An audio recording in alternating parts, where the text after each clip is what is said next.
Dengan tekad kuatkan hati, negeri ini memanggilmu kawan. Belajar bergerak berbagi untuk negeri, guru penggerak majukan pendidikan.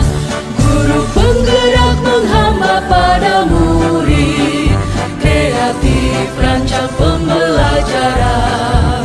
Hargai potensi, tingkatkan prestasi, lahirkan profil pelajar Pancasila.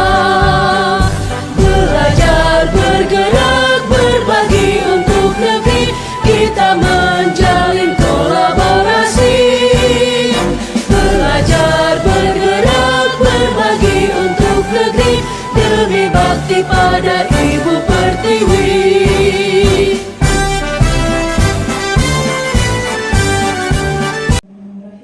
Assalamualaikum warahmatullahi wabarakatuh.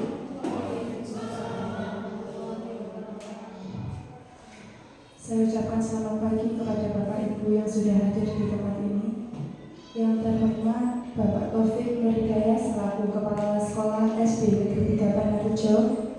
Yang kami hormati Ibu Dianisih SPD selaku pemateri pada hari ini, dan juga yang berbahagia Bapak Ibu SD Negeri 3 Panarejo.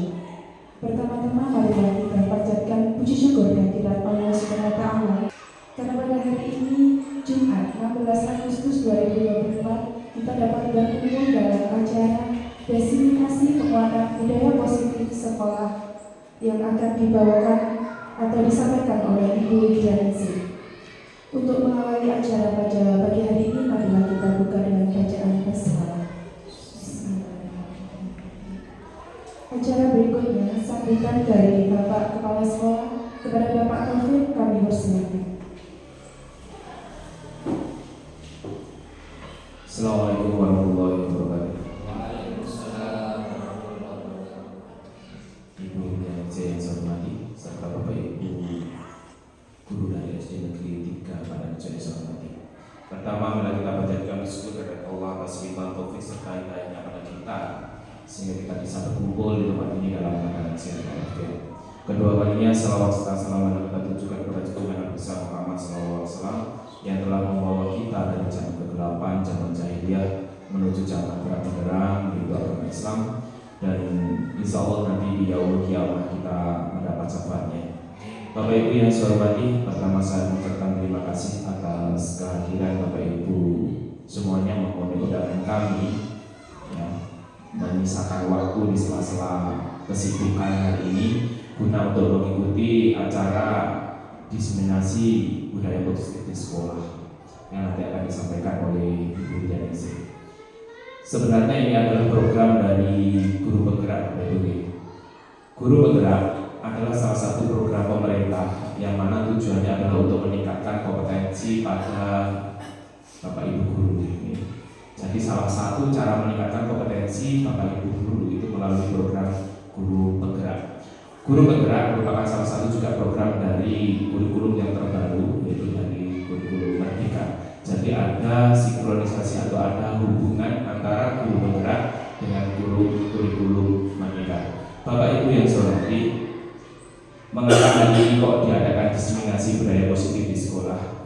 Karena ini adalah salah satu program dari Guru Penggerak, yaitu untuk melaksanakan diseminasi atau sosialisasi tentang budaya positif di sekolah.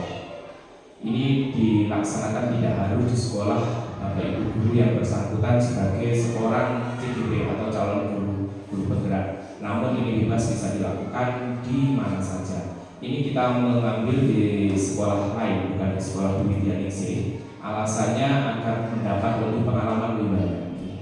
Jadi kalau di sekolahnya sendiri mungkin sudah terbiasa.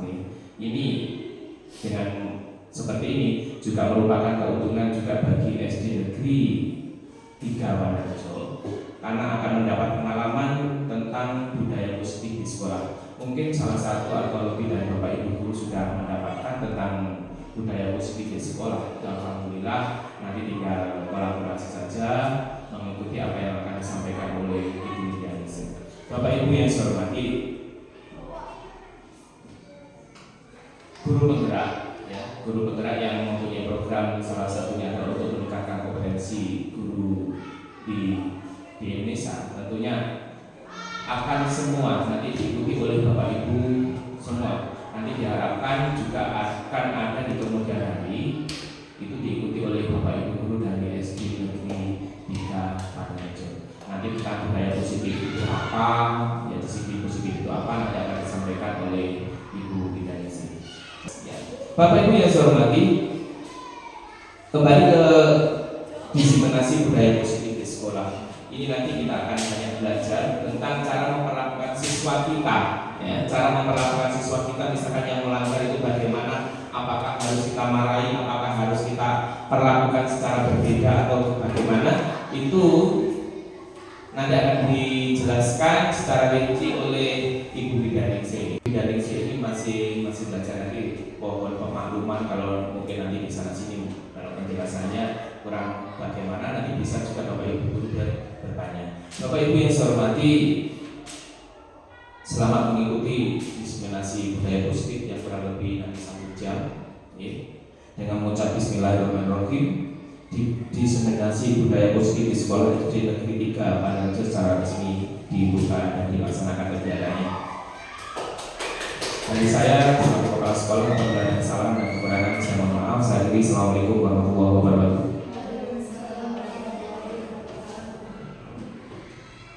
Terima kasih disampaikan kepada Bapak Taufik. Untuk selanjutnya, mari kita simak materi diseminasi penguatan budaya positif sekolah oleh Ibu Widianingsih SP. Kepada Ibu kami persilakan.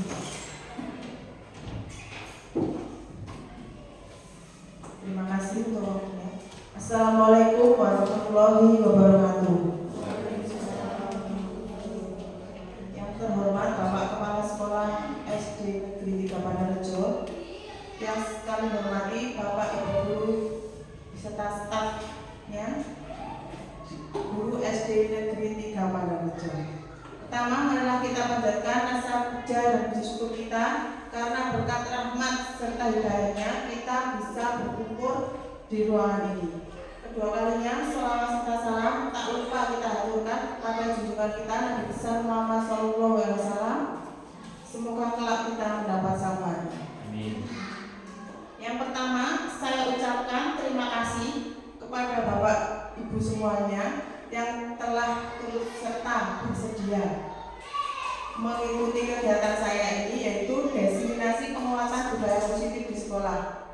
Kegiatan ini merupakan salah satu tugas dari kami CGP di angkatan 11 ini. Untuk hari ini itu nanti ada 3 materi. Yang pertama tentang perubahan paradigma guru untuk menegakkan disiplin positif di sekolah. Untuk materi yang kedua yaitu pembentukan keyakinan kelas sebagai upaya menegakkan disiplin positif, dan untuk materi yang ketiga yaitu mengontrol disiplin positif siswa. Untuk materi yang pertama yaitu perubahan paradigma guru untuk menegakkan disiplin positif di sekolah. Mari kita lakukan kegiatan ini terlebih dahulu. Nah, Bapak Ibu tolong berhadapan. Salah satu dari Bapak Ibu nanti ada yang menggenggam tangannya. Terus nanti yang satunya merayu untuk mau supaya membuka genggaman tangannya itu. Yang digenggam Bapak Ibu itu boleh misalkan sebuah harapan, impian, atau mungkin perhiasan cinta, atau apa ya, pokoknya yang paling berharga dalam kehidupan Bapak Ibu. Untuk yang tidak menggenggam itu nanti merayu supaya Bapak Ibu yang menggenggam tangan itu mau membukanya, terserah dengan rayuan atau gimana, monggo dipraktekkan.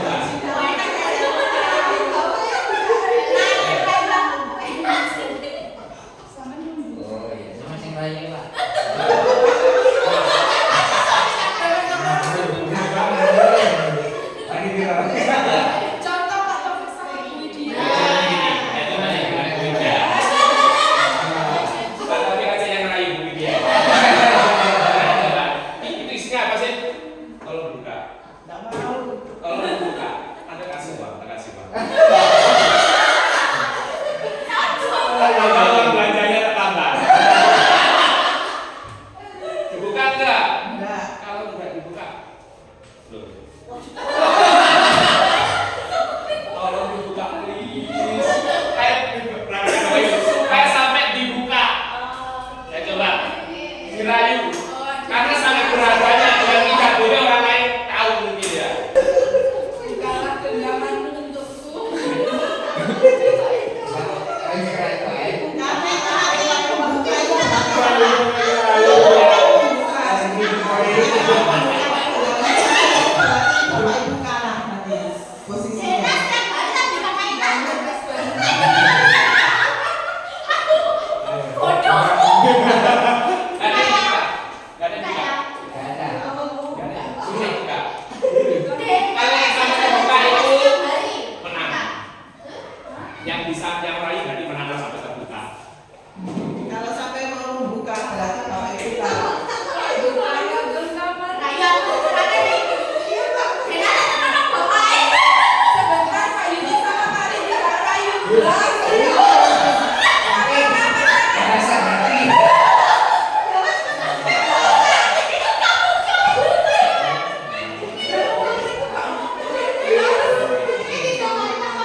Dari pernyataan itu tadi yang apa Bapak Ibu mempraktekkan membuka dan membuka itu, ini dapat kita pahami bahwa apakah masing-masing orang itu mau membuka diri, apakah semuanya itu kita itu dapat dengan mudahnya untuk membuka harapan kita kepada orang lain, menceritakan kita kepada orang lain. Itu kira-kira apa enggak? Itu kita kembali kepada diri kita sendiri. Apakah kita juga mau dipaksa atau dipengaruhi untuk membuka tangan kita seperti itu Ibu ya. Nah, sesungguhnya memegang kontrol atas perilaku kita sendiri. Kita adalah diri kita sendiri, termasuk murid kita. Pada dasarnya kita tidak dapat memaksa murid kita untuk berbuat sesuatu jikalau murid tersebut memilih untuk tidak melakukannya. Misalkan, muridku tak kena ini gelem, itu tidak boleh ya. Seperti itu. Walaupun tampaknya guru sedang mengontrol perilaku murid, hal demikian terjadi karena murid sedang mengizinkan dirinya dikontrol. Saat itu bentuk kontrol guru menjadi kebutuhan dasar yang dipilih murid tersebut. Nah, perubahan paradigma inilah yang penting sekali dipahami guru untuk menegakkan disiplin di sekolah. Tentunya Bapak Ibu semua sudah sering kali mendengar kata disiplin. Ayo, siapa yang bisa menjelaskan apa arti disiplin itu? Mungkin Ibu bisa. Apa disiplin itu?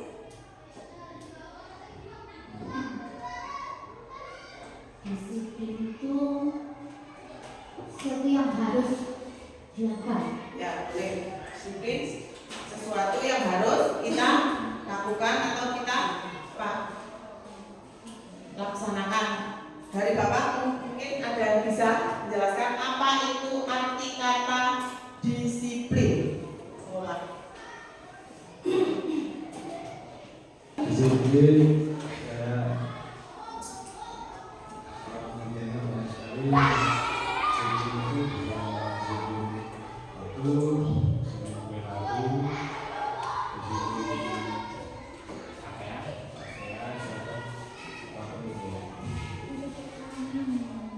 Pak, terima kasih untuk penjelasannya tentang disiplin dari Bapak Ibu. Nah, apa yang terlintas di pikiran Bapak Ibu? Nah, pencerahan disiplin seperti ini yang paling efektif untuk kita terapkan. Karena disiplin itu sebenarnya banyak artinya ya Bapak Ibu. Untuk di sekolah itu kita kalau menggunakan kata disiplin itu sepertinya sangat menakutkan sekali bagi anak-anak. Untuk itu kita rubah mindset kita yaitu tentang disiplin positif.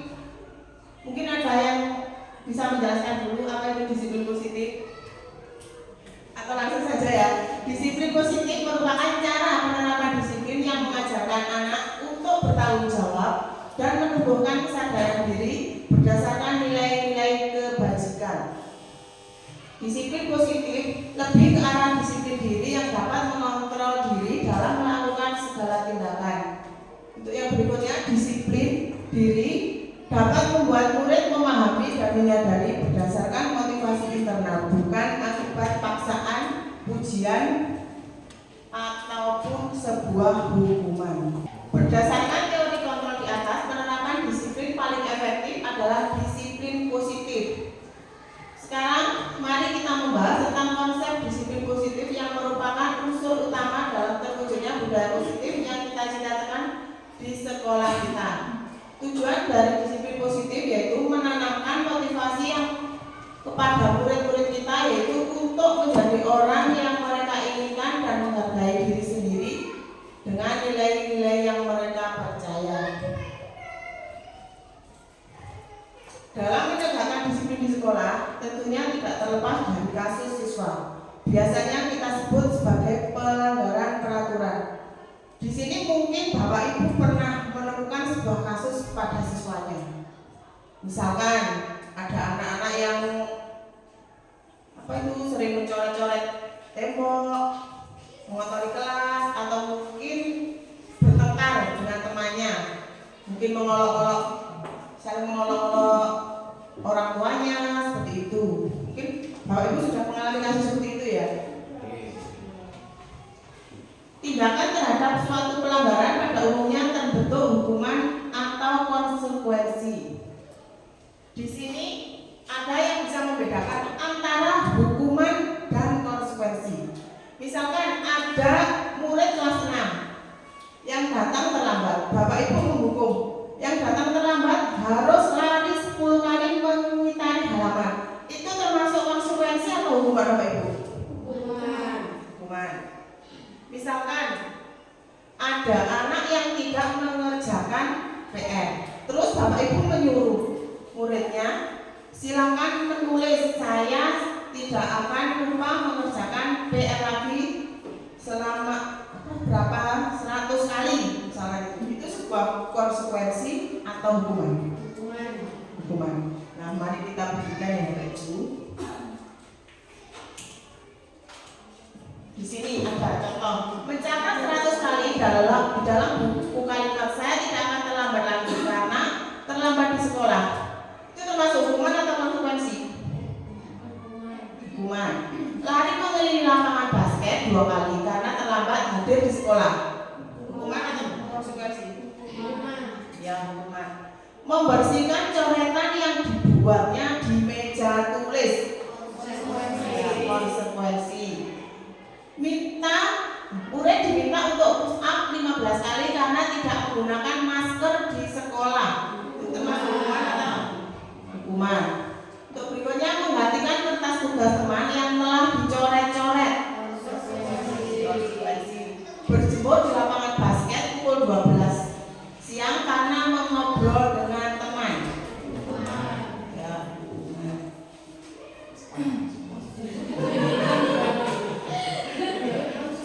Saat ini konsekuensi masih dipandang lebih baik dalam tindakan menegakkan disiplin positif daripada hukuman. Namun berikut ini akan kami perkenalkan sebuah program yang paling efektif dalam menegakkan disiplin positif, yaitu restitusi. Berikut ini adalah perbedaannya. Kalau hukuman sesuatu yang menyakitkan yang harus terjadi.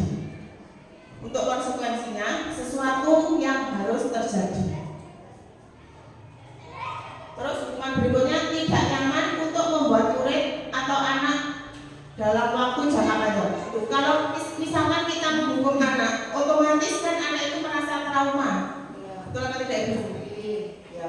Anak menjadi trauma, jadi itu nanti jangka waktunya mungkin sampai lulus SD itu masih ingat, oh saya pernah dihukum suruh lari sama Ibu Ika misalkan.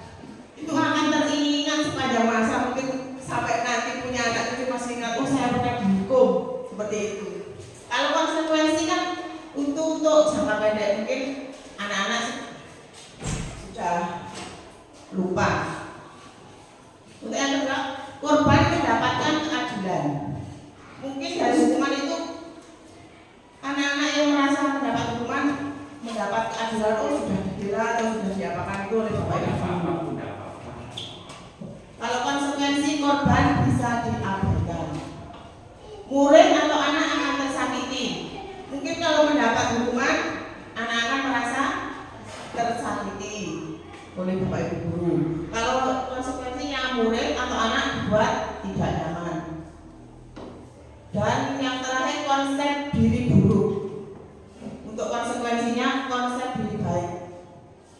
Itu merupakan yang hukuman itu berarti identitas gagal, dan yang konsekuensi adalah identitas sukses.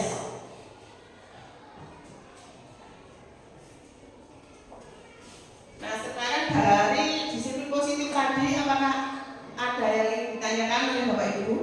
Atau nanti saja di sesi terakhir ya untuk tanya jawab. Mungkin kalau ada yang belum jelas. Untuk materi yang kedua yaitu pembentukan keyakinan kelas sebagai upaya menegakkan disiplin positif. Biasanya mungkin Bapak Ibu kalau membuat keyakinan kelas, atau yang mungkin Bapak Ibu guru membuat peraturan atau apa seperti itu yang di kelas, itu biasanya kita lakukan pada awal tahun pelajaran baru. Mungkin peraturan ya kalau dulu ibu membuat atau sudah membuat untuk saat ini, atau kesepakatan kelas. Nah, sekarang di pendidikan guru penggerak ini untuk peraturan itu diganti dengan kata keyakinan kelas. Apa itu keyakinan kelas? Ada Bapak Ibu yang bisa menjelaskan keyakinan kelas? Monggo Bu Ija. Keyakinan kelas menurut pemahaman Ibu saja. Enggak. Keyakinan kelas ya Bu. Ya, keyakinan kelas. Monggo maju ke depan. Keyakinan kelas menurut saya, karena dengan materi pembentukan keyakinan kelas sebagai upaya menegakkan disiplin positif, lebih ke peraturan yang berlaku di kelas tersebut. Itu saja yang dapat saya sampaikan. Terima kasih untuk penjelasan dari Ibu Dia. Mungkin ada yang bisa membantu lagi? Menurut saya, pembentukan keyakinan kelas, keyakinan ini adalah ya, semacam kesepakatan kelas, nanti yang disepakati bersama, sehingga akan mewujudkan suatu anggapan bahwa itu harus disepakati bersama, menjadi suatu keyakinan, menjadi suatu kesepakatan yang harus disepakati di sekolah tersebut. Ya, kurang lebih seperti itu, jadi kesepakatan.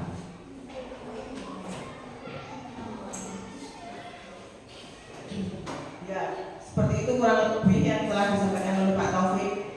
Atau intinya gini ya, Bapak Ibu, aturan itu adalah yang akan ditaati atau peserta didik berasal dari kata kesepakatan dari semua pihak oleh yang dilakukan di setiap kelas-kelas ini. Kalau keyakinan kelas yaitu sesuatu yang diyakini bersama, yang berasal dari penyatuan pikiran-pikiran untuk menjadi nilai-nilai kebaikan untuk diturunkan di kelas-kelas.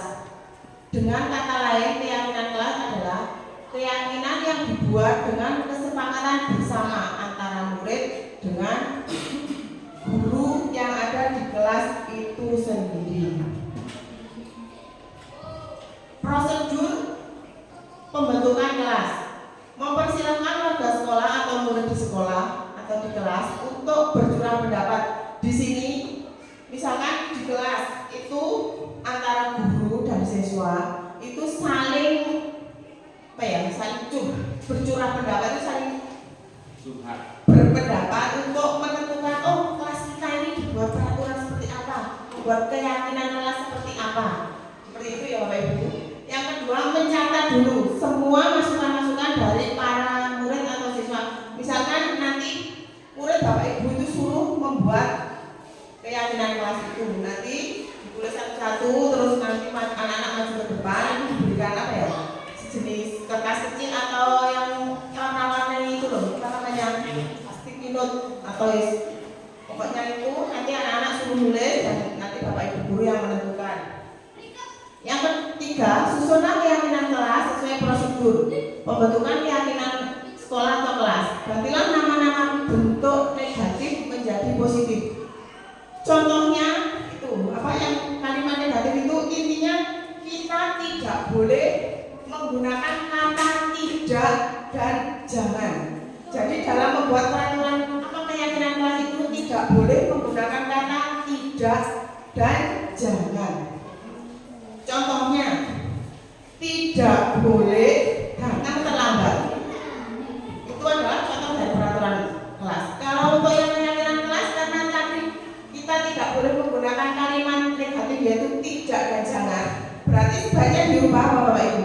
Tidak boleh datang terlambat. Ya boleh datanglah tepat waktu. Jangan berlari di dalam kelas. Kan karena tidak boleh menggunakan jangan. Sebaiknya keyakinan kelasnya itu seperti apa? Jangan berlari di dalam kelas. Untuk keyakinan kelasnya karena tidak boleh menggunakan kata jangan dan tidak. Berarti dirubah menjadi apa? Ya betul, berjalanlah di kelas. Nah sekarang kita latihan ya Bapak Ibu. Kita akan belajar membentuk keyakinan kelas. Keyakinan kelas itu tidak boleh banyak-banyak, cukup 3 sampai 6 kalimat saja. Nanti kalau banyak-banyak itu anak-anak nantinya akan lupa. Monggo Bapak Ibu nanti maju satu-satu menulis kan contoh keyakinan kelas. Kelas berapa? Nanti bisa dibuat di kelas ibu masing-masing. Ya misalkan di kelas 4. Monggo membuat keyakinan kelas. Diingat ya, tidak boleh menggunakan kata tidak dan jangan.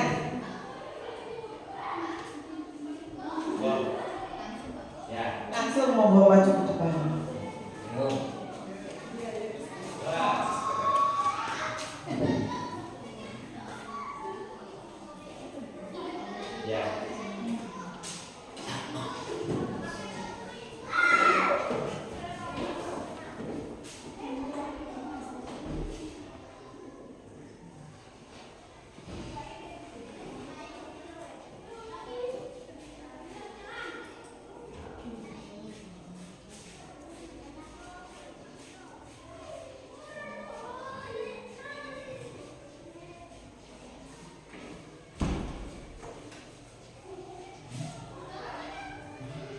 Berbicara yang sopan di dalam kelas ya, ini boleh berbicara yang sopan di dalam kelas. Monggo anak-anak.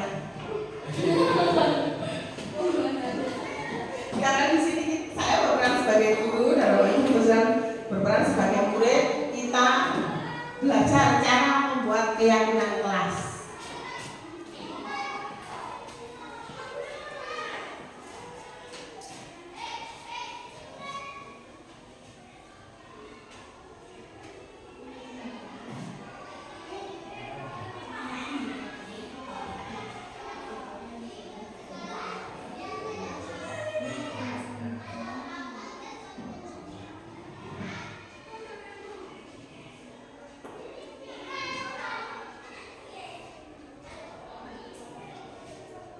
Datanglah tepat waktu ya boleh.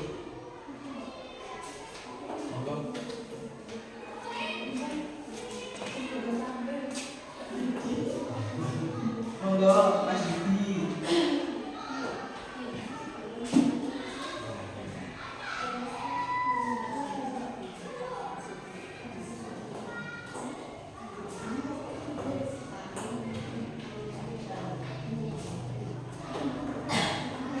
Saling menghormati. Berikutnya monggo. Monggo.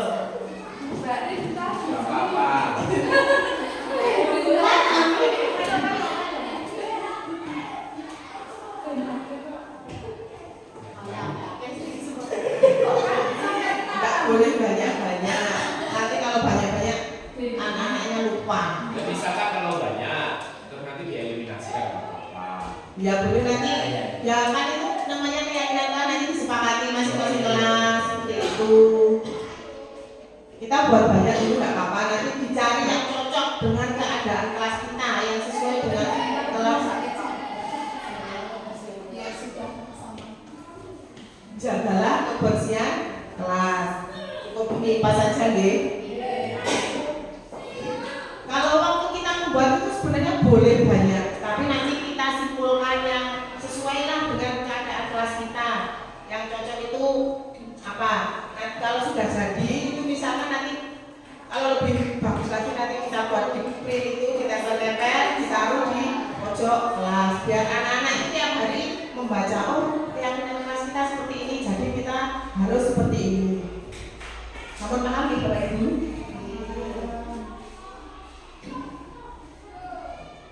Untuk berikutnya cara mengontrol disiplin positif siswa. Di sini nanti saya akan menayangkan sebuah video di mana itu ada disiplin kontrol itu ada 5 posisinya lagi. Mohon diperhatikan Bapak Ibu. 5 posisi kontrol guru. Yang pertama sebagai posisi penghukum.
Untuk yang kedua, posisi pembuat merasa bersalah.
Posisi yang ketiga yaitu guru sebagai teman.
Berikutnya sebagai posisi manajer.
Ini tadi adalah contoh video di mana kita sebagai guru harus bisa memposisikan posisi kita, yaitu tadi ada 5 sebagai penghukum, pembuat rasa bersalah, yang ketiga sebagai pemantau, teman, dan manajer.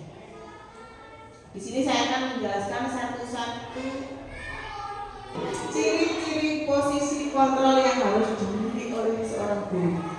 Yang pertama tadi sebagai penghukum, menghukum hukuman fisik maupun verbal, menekan murid-murid lebih dalam lagi, nada suara tinggi, mata melotot, jari menunjuk-nunjuk atau menghadiri. Mungkin di sini sudah sering kali mungkin kita, saya sendiri mungkin seringkali masih melakukan sebagai penghukum pada murid-murid saya. Yang kedua, membuat rasa bersalah. Pada posisi ini biasanya guru akan bersuara lebih lembut, memelas, halus, seperti itu tadi. Tidak kasihan ya sama ibu, seperti itu. Nanti kalau dimarahi kepala sekolah bagaimana, seperti itu. Menggunakan bahasa tubuh merapat pada anak, kita mendekat ke anak, anaknya kita panggil, kita dampingi, seperti itu. Membuat rasa bersalah, menggunakan keheningan yang membuat orang lain merasa tidak nyaman, bersalah atau rendah diri. Murid akan memiliki penilaian diri yang buruk tentang diri mereka. Murid merasa tidak berharga dan telah mengecewakan orang-orang yang disayanginya. Kalau kita berperan sebagai pembuat rasa bersalah, anak-anak akan merasa seperti itu. Di saat kita berperan sebagai teman, guru mengontrol murid yang bersifat persuasi, memiliki dampak negatif ataupun positif.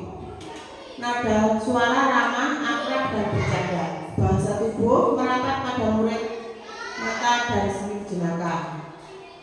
Di sini Bapak Ibu sudah bisa mempraktekkan saat kita berperan sebagai teman saat menghadapi kasus siswanya. Bisa deh. Untuk yang berikutnya sebagai pemantau. Seorang pemantau sangat mengendalikan perhitungan catatan data yang dapat digunakan sebagai bukti atas perilaku seseorang. Posisi pemantau berdasarkan pada peraturan dan konsekuensi, nada suara datar, bahasa tubuh yang normal. Yang berikutnya sebagai manajer. Guru berbuat sesuatu bersama dengan murid, mempersilahkan murid mempertanggungjawabkan mempertanggungjawabkan perilakunya, mendukung murid agar dapat menemukan solusi atas permasalahannya sendiri, memiliki keterampilan di posisi teman maupun pemantau, nada suara tulus, bahasa tubuh tidak kaku dan mendekat kepada murid. Yang ingin saya sampaikan, dari di antara ciri-ciri posisi kontrol tadi kan ada 5. Yang terbaik kita lakukan sebagai seorang guru itu apa? Dari kelima posisi kontrol tadi. Sebagai apa? Manajer. Ya, sebagai manajer. Di sini saya jelaskan untuk berikutnya sebagai penghukum, dampak pada murid, mengulangi kesalahan berulang kali, perilaku menjadi agresif. Itu kalau kita hukum otomatis anak akan berbuat kembali, mengulang kembali, seperti itu. Yang membuat rasa bersalah, merasa rendah diri, merasa gagal dan tidak berharga. Sebagai teman tergantung, tidak mandiri dan tidak bisa memutuskan. Sebagai pemantau, menitik beratkan pada dampak pada diri sendiri, mendapatkan hadiah atau mendapatkan hukuman. Yang sebagai manajer, mengevaluasi diri bagaimana menjadi diri yang lebih baik. Untuk kaitannya dengan dunia luar, murid meletakkan guru di dunia yang berkualitas. Untuk membuat rasa bersalah, murid meletakkan guru di dalam dunia berkualitas juga. Untuk sebagai teman, meletakkan guru sebagai orang yang penting. Yang sebagai pemantau, meletakkan guru beraturan di dunia berkualitas. Yang berikutnya, manajer meletakkan murid dirinya sebagai individu yang positif dalam dunia yang berkualitas.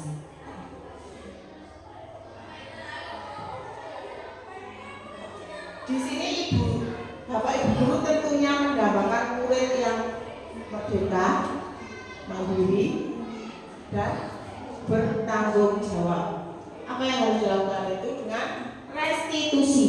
Apa itu restitusi?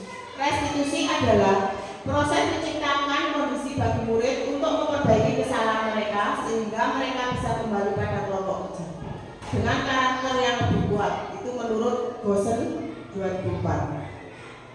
Restitusi juga merupakan proses kolaboratif yang mengajarkan murid untuk mencari solusi untuk masalah dan membantu murid berpikir tentang orang seperti apa yang mereka inginkan dan bagaimana mereka harus memperlakukan orang lain menurut Kelsom Gosen 1990.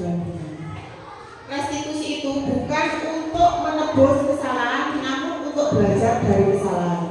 Restitusi memperbaiki hubungan. Restitusi juga sebuah tawaran, bukan paksaan seperti konsekuensi. Restitusi menuntut untuk melihat ke dalam diri. Restitusi mencari kebutuhan dasar yang mendasari sebuah tindakan. Ketika seorang anak atau murid melakukan suatu perbuatan yang bertentangan dengan nilai-nilai kebajikan atau melanggar peraturan, hal itu sebenarnya anak itu membutuhkan atau mereka karena gagal memenuhi kebutuhan dasar manusia. Ada 5 dasar kebutuhan manusia, yaitu untuk bertahan hidup, yang kedua membutuhkan kasih sayang dan rasa diterima, yang ketiga penguasaan, yang keempat kebebasan, yang kelima kesenangan. Jadi ketika anak itu melakukan kesalahan, artinya anak itu ingin terpenuhi kebutuhan dasarnya. Jadi misalkan kalau anak-anak itu kayak ingin selalu membuat bapak ibu gurunya gegeten, itu ya istilahnya. Intinya anak itu membutuhkan perhatian dari kita, kasih sayang kita, seperti itu.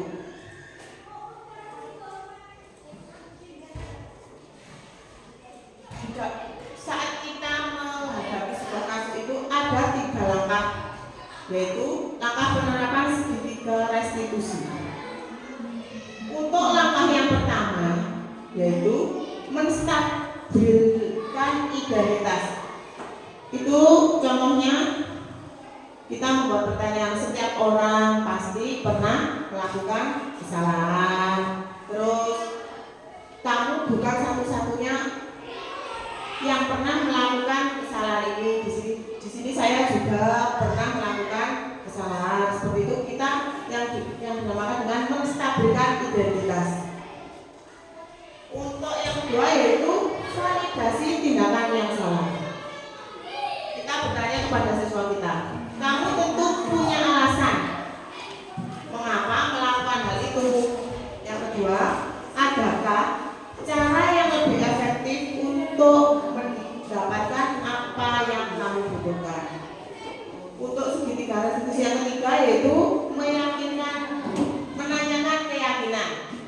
Itu tadi kita kan sudah membuat keyakinan kelas.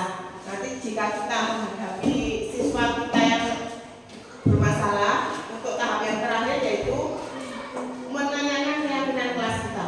Keyakinan kelas kita tadi yang telah kita buat itu kita tanyakan. Untuk yang berikutnya, kamu ingin menjadi orang yang seperti apa? Untuk yang terakhir ini ada video. Ini nanti diperhatikan. Nanti ada pertanyaan. Ini ada kasus di murid saya namanya Bilkis kelas 4. Kerjanya suka mencoret-coret.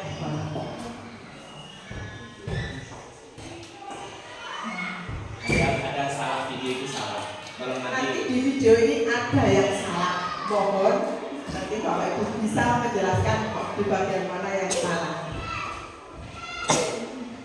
tadi ya.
Kalau melihat video itu adalah langkah-langkah penerapan restitusi. Yang Ibu Widya lakukan itu kayaknya yang kurang tepat adalah di langkah yang ketiga tadi ya. Kita menanyakan keyakinan kelas yang mana yang telah dilakukan. Jangan mengotori kelas itu, tidak boleh sebenarnya. Itulah Bapak Ibu tadi. Yang perlu ya jaga kebersihan kelas. Mungkin itu ya. Terima kasih.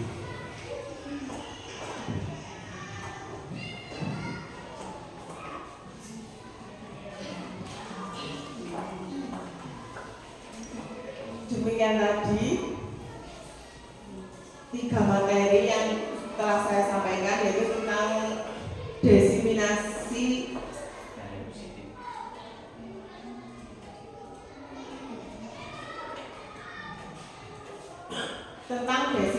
penguatan budaya positif di sekolah. Yaitu tadi ada 3 materi yang sudah saya sampaikan.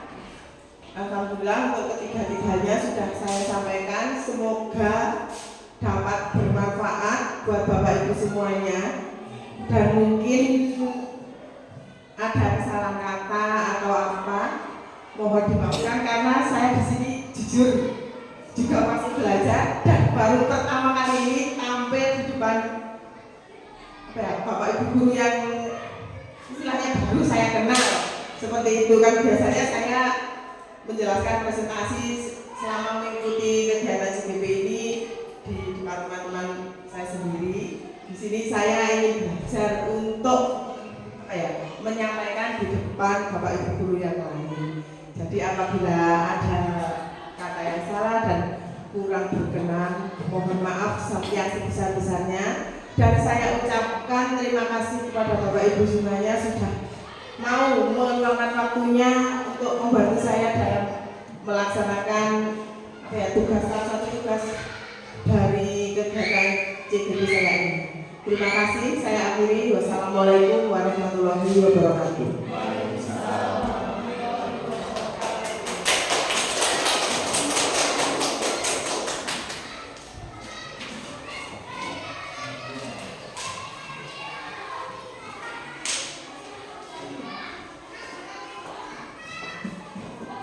Terima kasih disampaikan kepada Ibu Widya selaku JGB angkatan keberapa, Bu? Angkatan ke-11. Semoga apa yang disampaikan oleh beliau dapat bermanfaat bagi kita semua. Mungkin dari Bapak Ibu ada pertanyaan kepada Ibu Widya tentang materi hari ini, yaitu tentang desiminasi penguatan budaya positif sekolah, atau mungkin sudah cukup jelas? Sudah jelas, ya. Sebelum acara ini diakhiri, saya ingin Bapak Ibu semua berdiri di sebelah bangku masing-masing karena saya ada permainan ATM atau antonim, permainan antonim biar tidak lelah, ya. Karena tadi banyak materi yang sudah disampaikan oleh Ibu. Di samping kirinya masing-masing, ya. Samping kanan juga boleh. Mohon untuk Bapak Ibu pegang pundaknya temannya, pegang. Bukan belakang, bukan belakang. Bu Ika bisa ikut Bu Rita di belakangnya Bu Rita, Pak Taufik sama Bu Widya. Saya yang memandu saja, ya. Nanti kalau yang salah karena tadi ada keyakinan keras, diberi hukuman atau enggak kira-kira enaknya? Diberi atau enggak? Saya tanya Bu Widya, saya diberi enggak, Bu? Enggak, oke. Karena kita dilarang menghukum. Oke. Kalau permainan saya ini kan antonim, berarti berlawanan, ya. Kalau saya bilang maju berarti jangan mundur, kalau mundur berarti maju. Kalau ke samping kanan berarti ke samping kiri, kalau ke samping kiri berarti ke samping kanan. Siap, Pak Bu? Kapan lagi ngerjain teman-teman sendiri? Sudah siap? Dari hitungan ketiga kita mulai, ya. 3, 2, 1, maju, maju, mundur, kanan, ya. Ada yang salah loh. Kalau kanan berarti harus ke kiri. Karena permainan kita permainan apa tadi? Antonim. Sekali lagi, ya, konsentrasi. Pak Taufik boleh loh pijat-pijatan sama Bu itu, ya. Kan tadi sudah capek, ya, Bu. Sudah capek menyampaikan materi. Siap, ya? Maju, mundur, maju, mundur, maju. Terima kasih. Terima kasih kepada Bapak Ibu semuanya. Semoga apa yang sudah disampaikan Bu Widya bisa kita terapkan khususnya di lembaga kita dan juga untuk pelaksanaan komunitas belajar internal Bapak Remani, semoga nanti bisa berjalan dengan baik. Amin, ya Rabbal Alamin. Untuk mengakhiri acara pada hari ini, saya mohon Pak Yudi untuk memimpin doa. Kepada Pak Yudi, disilakan.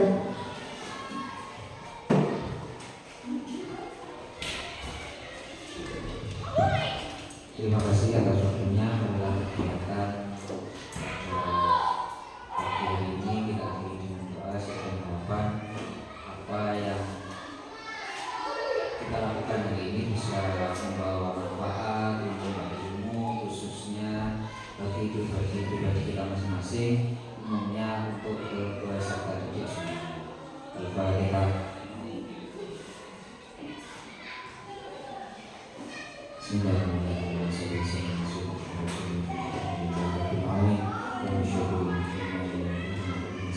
Ya Rabbal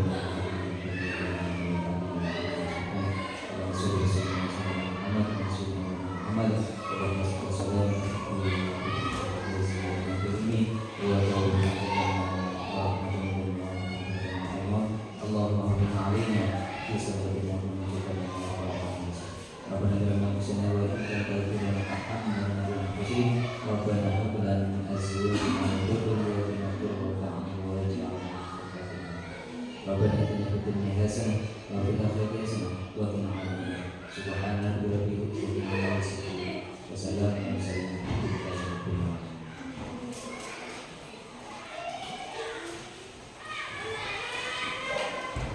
Demikian untuk acara pada hari ini. Mohon dijawab ya, saya ada pantun. Buah nanas, buah ceri. Nggak keras dong. Dicampur gula enak sekali. Cukup sekian pertemuan kali ini. Semoga kita bisa bertemu di lain hari. Saya sebagai pembawa acara mohon maaf apabila ada beberapa dari kataku yang kurang berkenan di hati Bapak Ibu sekalian. Saya akhiri. Wassalamualaikum warahmatullahi wabarakatuh. Jadi tepuk tangan.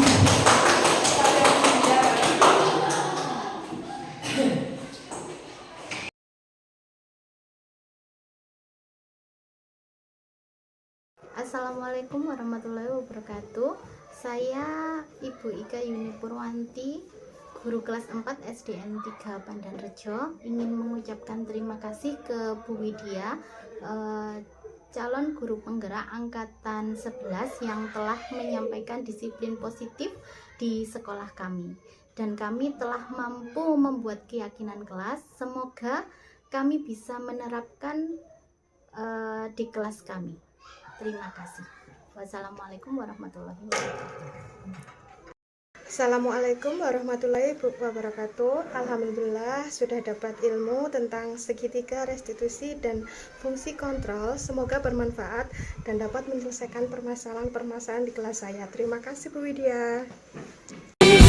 Demi bakti pada